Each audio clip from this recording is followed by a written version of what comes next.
Hey guys, Mark here. In this video, I'm going to be going over my $634,000 branded dropshipping strategy that is working for me right now. And the reason that I'm making this video, to be 100% real with you, is I've been in the e-commerce game for about 6 years now. There's people that have been in here much longer than I have, but I've seen so little innovation in the space. You do one simple search on YouTube and you'll see basically the same recycled strategy over and over and over again. And that strategy, if you were to search right now, is the same strategy that I was learning when I got into this game back in 2017 and 2018. And the fact that I see very little people innovating to the space tells me that there needs to be innovation. And the strategy that you see online is not the strategy that I use really at all. Because generally speaking, people will kind of tell you the same line of thinking in terms of what you should do, how you should find products, etc. when it comes to e-commerce and the whole branded dropshipping. They'll kind of tell you three things, right? Number one is to find a unsaturated product, like one of those untapped products, right? Now, this is a strategy that I kind of compare to just digging for gold. Of course, if you find like one of those products that nobody's ever sold before and you test it and it just magically makes money on day one and you never have to worry about any competition, I get it. I understand the appeal. This is just not at all what I do. I think that there's already so many variables when it comes to starting a new e-commerce store that adding something that's not proven to sell just makes it so much more difficult for you to succeed in the first place. So this is the first thing that I see most people saying, and this is not something that I do, and honestly not something that I recommend. The second thing that I see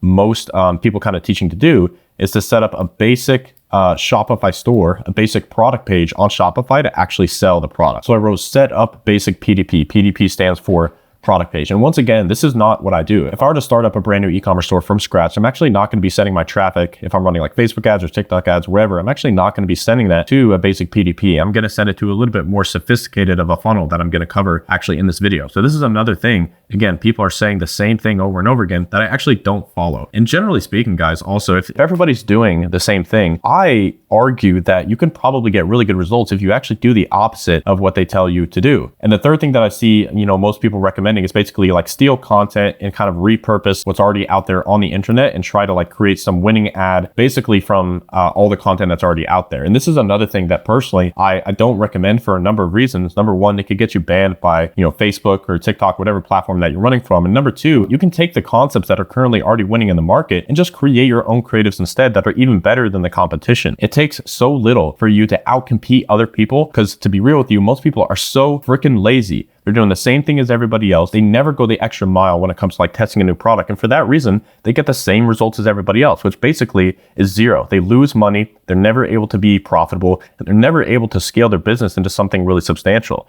That's another thing that I really see is people are treating, drop shipping as like this cute little side hustle. And if you treat it that way, you're going to get the results that reflect that. If you don't really put in your all and treat this like a real business, that's exactly what you're going to get. You're not going to get any real results. The people that are winning right now are the people that are breaking all these rules and actually treating the business like a real business, and they're competing on a lot more. And so that's what I want to go over specifically in this video. And so kind of the way that I do things differently. And again, I'm not saying I'm like super smart or a genius for coming up with this. I didn't even come up with this myself. In fact, many people have done this before me. I'm just one of the first people to really talk about it publicly. And instead of selling what we call a unsaturated or an untapped product, I'm actually a big proponent of selling saturated products. And honestly, I don't even think of this as selling a saturated product. I actually think of this as simply selling a product that is validated. Like I said, there's already so many variables that are going into play in terms of your success in running, starting a new dropshipping store. Why would you add a product that you don't know if it's even proven to sell? There's a fundamental concept in the book called Breakthrough Advertising where they talk about you can't create mass desire, right? Eugene Schwartz talks about this. You don't create mass desire. Rather, you channel it. The desire is already out there. People are already buying products. Why would you go and add another variable to the equation just so that you can compete on something, right? Most people, they're competing on a product that has zero competition. That's very, very difficult to do because truth be told, most marketers don't really understand what it is their customers actually want. The best way for you to overcome the strategy is simply to sell products that you already know for a fact are proven to sell. And so I actually want to show you one of the most basic, simple methods for you to find new winning products that you can do completely for free. And it'll probably take you a total of like 45 seconds to actually find this product. And so what you're going to do is you're going to go to a highly cookied website. So for example, I went to Fox News, and by highly cookied, I mean specifically like a news website like CNN or Fox News or weather.com, anything that just has so many display ads and specifically native ads. And so what I did here is I went to Fox News, and this, by the way, just about every mainstream media website has one of these. What you're going to do is you're just going to scroll past all the news articles. If you're on weather.com, you're going to scroll past everything. And what you're looking for is not this. So this is called a display ad. And that's not really what we're looking for here. What we're really looking for is going to be not a display ad, but something that's called a native ad. And so these are run on networks called Outbrain and Taboola. Those are the two main native ad networks that really exist. But you're going to scroll basically all the way to the bottom until you see a section that says sponsored stories or sponsored content or paid ads, whatever it is. It'll be very clear that it's something that is paid. And this is actually where I'll do a good deal of my product research when it comes to finding a winning product. And I'll show you why in just one second. Number one is when you're running ads on a native network, that is basically some of the coldest traffic that you can possibly get. I mean, think about the average user that lands on Fox News. They have zero intention whatsoever to buy a product on this particular website. And so for your ads to actually convert, they have to be very, very good ads with a very, very good product. And so what I'm looking for when it comes to actually finding the products is, number one, something that's validated, of course, but also something that solves a problem, specifically a problem in a passionate market, right? So it has to be a problem solver, but that's not enough, because I believe that at the heart of every business, you create products, you create services to solve problems. So basically, by definition, everything solves a problem, but you want to solve a problem that's in a passionate market, a market where people are feeling the pain of the problem that they have right now. And that pain is very, very disturbing. It has them at unease, at dis-ease, right? And so you can find products like this by going to Fox News. And the first one that caught my eye was actually this one right here. And if this is your store, I apologize. I don't mean to call you out. You're doing a great job, but notice how this doesn't look like a Shopify store at all on first look. And that's because it's actually not. This is what's called an advertorial. And so an advertorial is a pre-sale page, basically a page that you show your customer before they actually go through and purchase. Now, I'll come back to this. The advertorial is not what I'm talking about right now. Right now, I'm just talking about the product. And what I really want to look for is a product that is verified and proven to sell at scale. And what I mean by at scale specifically is there has to be a store that's making at least like $300,000 to $500,000 per month in estimated revenue. Now, I know there's a lot of spy tools out there that will kind of tell you, how much revenue a particular store is generating. I can tell you, I know the founders of a lot of these softwares, and it's very inaccurate for the most part, especially for the brands that are doing significant revenue. I can tell you, partly because I'm one of them, most of them are not really collecting payments on Shopify. If anywhere, they're collecting them on a more sophisticated funnel building platform like Funnelish or ClickFunnels or Checkout Champ.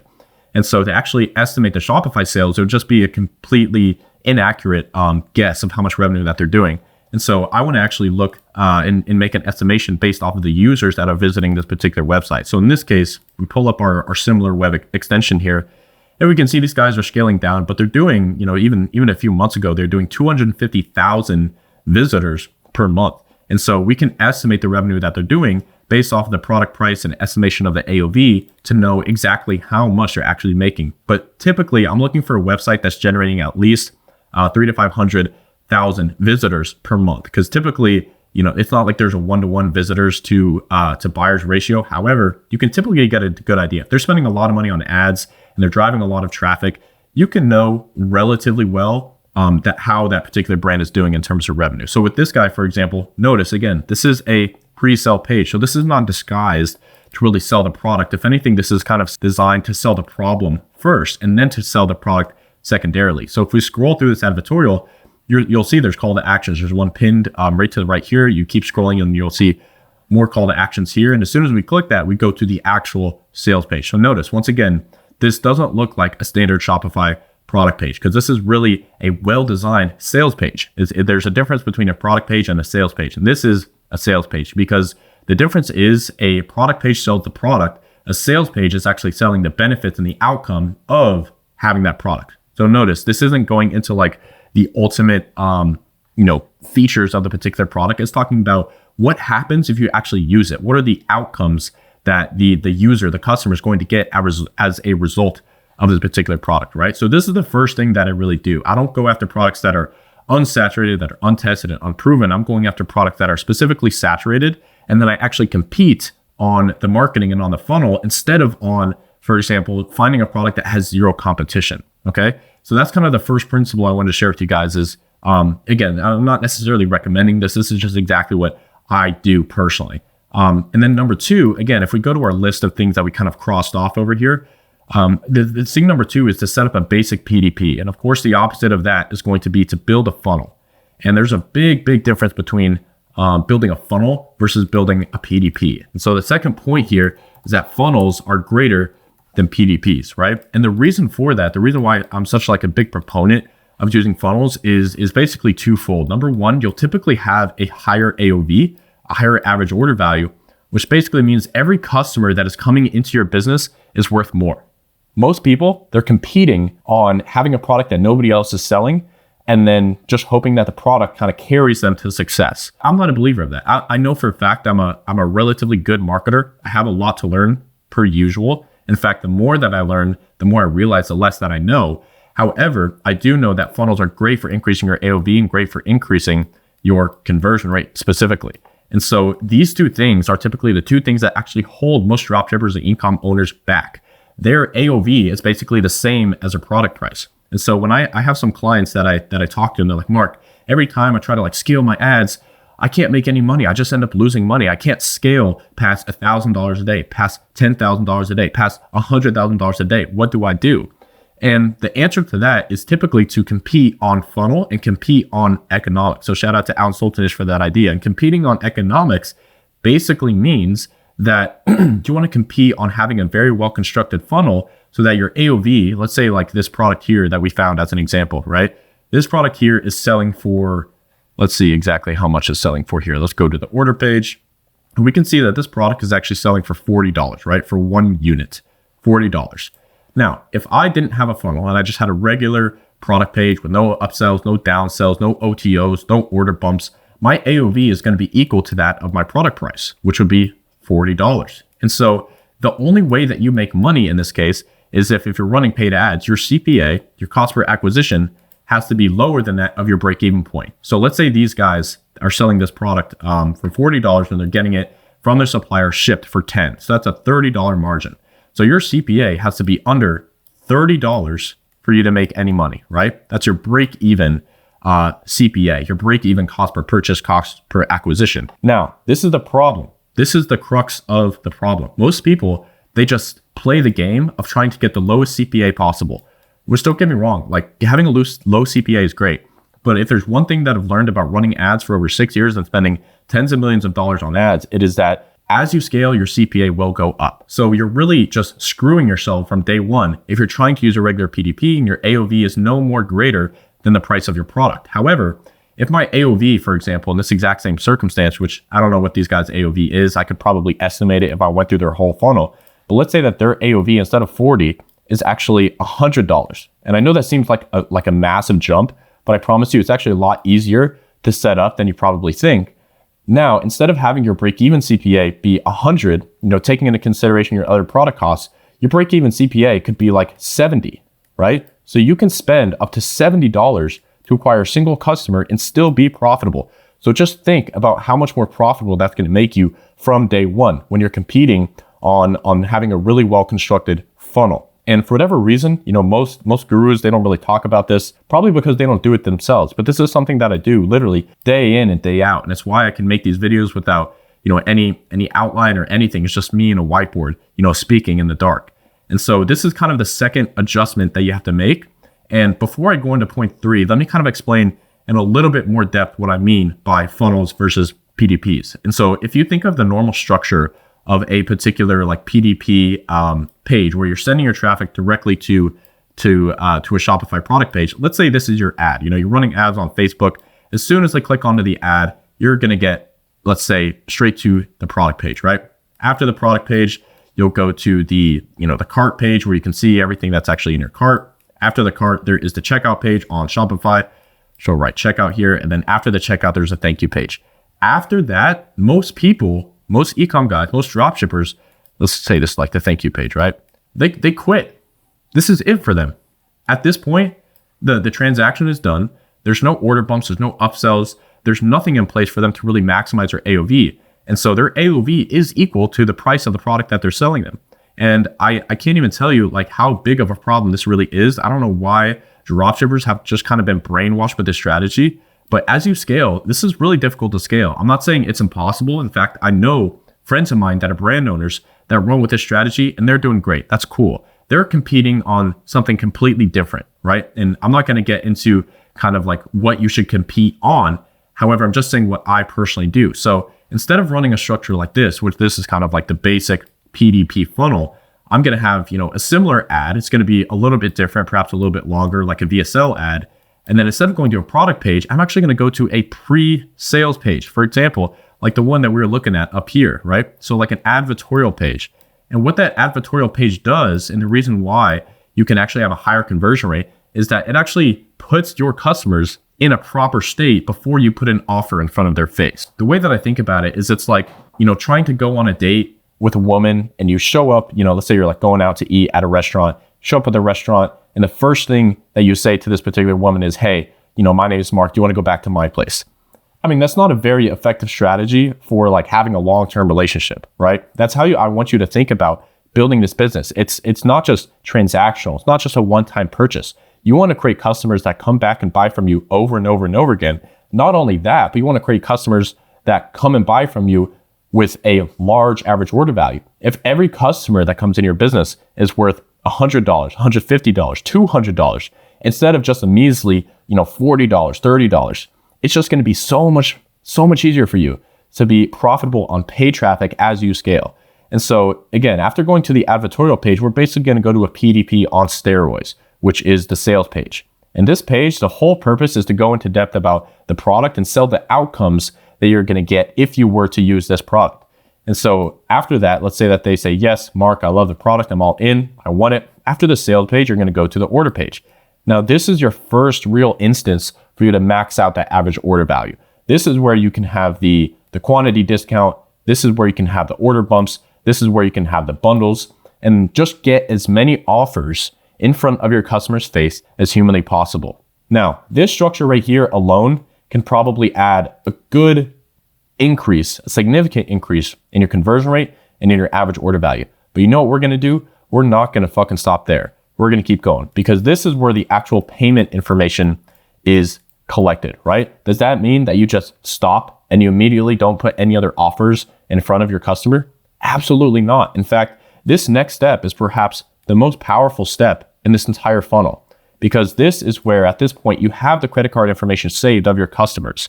And so here you want to position OTO, which stands for a one-time offer. This is basically a fancy way to say the first upsell post-purchase that you're putting in front of the face of your customers. And the reason why this is so powerful is because this particular step right here, this step right here has the highest price elasticity in the entire funnel. And what I mean by that is that you can go from selling that same, let's say like a $40 product to upselling a product of $100, $200, $300 plus, right? Because you already have them, you already have the customers in a highly emotional state. The reason why this direct response style funnel works so well is because it's leveraging the underlying principles of human psychology. When people buy, that post-purchase anxiety doesn't just magically go away.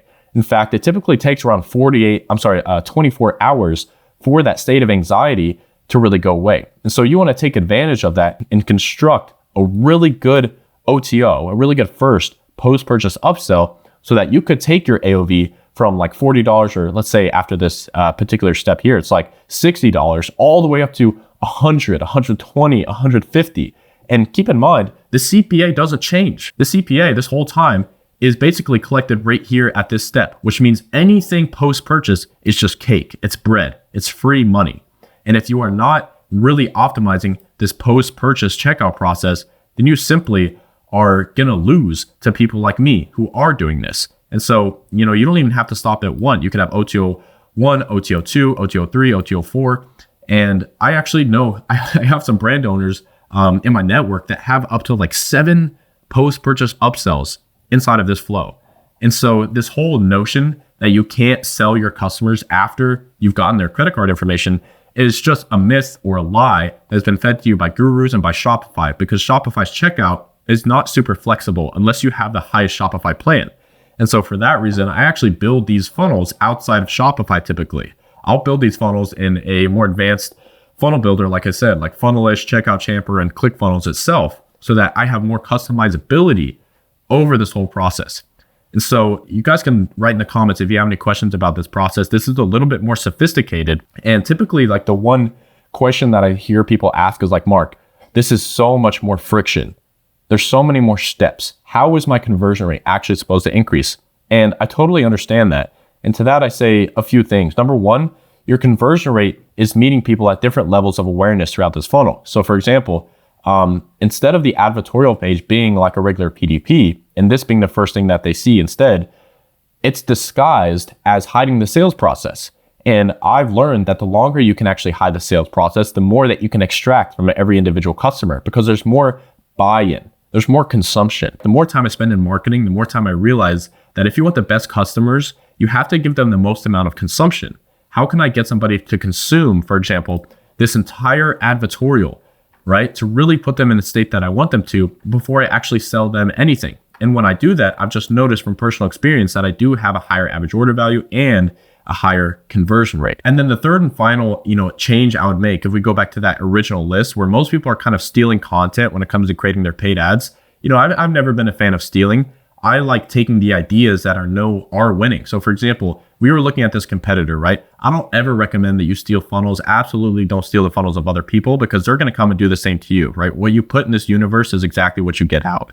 And I want to be the type of person that is always, running the game ethically and doing everything that I can to succeed with my own brain, because, you have this thing in between your two ears, and it's actually pretty useful. You should use it. And so for the third kind of point here, I use original content for my ads. All I'll do is I'll look at what is performing best in the market, and I'll simply take the winning hooks and the winning clips and kind of create variations of those with my own original film, right? That's really the concept here, is you don't have to just steal to win in e-commerce and dropshipping. I don't know why that whole culture is created, but it's not something that you have to succumb to. You can be original and still have a wildly profitable and successful business coming up with ideas on your own, but you still want to be smart, right? You don't want to reinvent the wheel. And so what I'll do is I'll actually go to a tool that I created. You guys are welcome to check it out. I'll put it in the second link in the description if you guys want to check it out. But I'll use a tool called Get Hooked, where I can actually save ads to my own personal swipe file and emulate them and create new winning variations with AI. And so the cool thing about this tool is that as soon as you save an ad, it's, by the way, it has the explore section, which is like the ad library on steroids.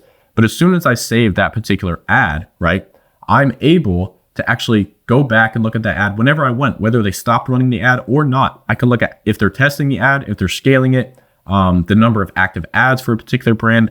And again, I can use the brief section and actually create my own ads using AI from complete scratch. And again, this is kind of taking the best of both worlds, right? You're taking something that's proven, and then you're creating your own original script and clips and an ultimate ad that you get all together so that you can run it yourself successfully. You own 100% of the assets, and then everybody's trying to copy you. You're not trying to copy anybody. You're your own original successful entrepreneur. Everybody's trying to copy you. And again, all of this comes from experience, right? I'm saying this because I have been the guy before where I was trying to like steal my way to success. And guess what? It didn't really work, right? What does work is taking the ideas and the philosophy behind the winning clips, behind the winning scroll stoppers, and then creating your own unique variation based off of that. And I promise you, you'll also just sleep better at night if you go through this process. And so guys, the whole reason for me making this video, like I said, it was out of frustration. I really just urge you to have, whenever somebody is telling you the same thing over and over again for years, and the strategy just magically hasn't changed, of course it's changed. So much has changed over the span of the last 6 years from when I originally started. I mean, shit, strategies that worked 6 months ago sometimes don't even work today. And so for that reason, this is what I've found personally is working best for me right now. And typically with our internal clients that we have inside of Brand Builders Academy, this is what I recommend them to do as well, as soon as they have that initial validation of a particular product. And so if you're interested in having myself or my partner, Alex Fedotov, actually help you set this up yourself and find a successful winning product, scale it from scratch, and do everything that you need with somebody who can help you one-on-one, you can just click the first link in the description and check out Brand Builders Academy. But guys, I really hope that you understand the philosophy here, and simply that you don't have to just listen to what the gurus are telling you, to what the strategies that have been used over and over again, just recycled and recycled. I challenge you to think differently. How can you run in the exact opposite direction as everybody else? Because oftentimes that can lead you to success faster than anything else. So I hope you guys enjoyed this video. If you have specific questions about this whole process, you can feel free to send me a DM on Instagram. It's @MarkBuildsBrands. And other than that, guys, thank you so much for watching the video, and I will see you in the next one.